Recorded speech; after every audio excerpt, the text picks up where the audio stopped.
सुबह उठते ही छींक आ जाना खुशखबरी आने की निशानी है। जेब से सिक्का गिर जाना यह रिज्क में बरकत की अलामत है।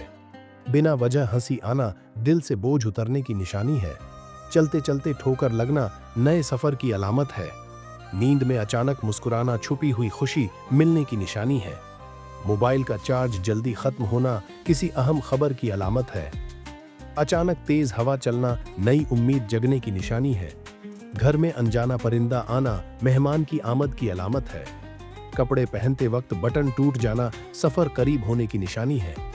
चलते समय चप्पल टूट जाना पुराने रिश्तों के खत्म होने की अलामत है। आईने में चेहरा चमकना किस्मत खुलने की निशानी है। नमाज या दुआ के वक्त आंसू आना अल्लाह की रहमत उतरने की अलामत है। अचानक फोन पर अनजान कॉल आना नई पहचान की निशानी है।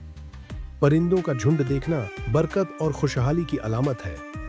खाने के बाद मीठा अच्छा लगना रिश्तों में मिठास बढ़ने की निशानी है। अचानक ठंडी हवा लगना दिल को सुकून मिलने की अलामत है। घर का बल्ब बिना वजह फ्यूज होना नई जिम्मेदारी आने की निशानी है। दुपट्टा या टोपी गिर जाना सफर की आमद की अलामत है। ख्वाब में पानी देखना रहमत बरसने की निशानी है। ख्वाब में ऊंचाई पर चढ़ना तरक्की की अलामत है। हाथ में अचानक खुजली होना पैसा आने की निशानी है।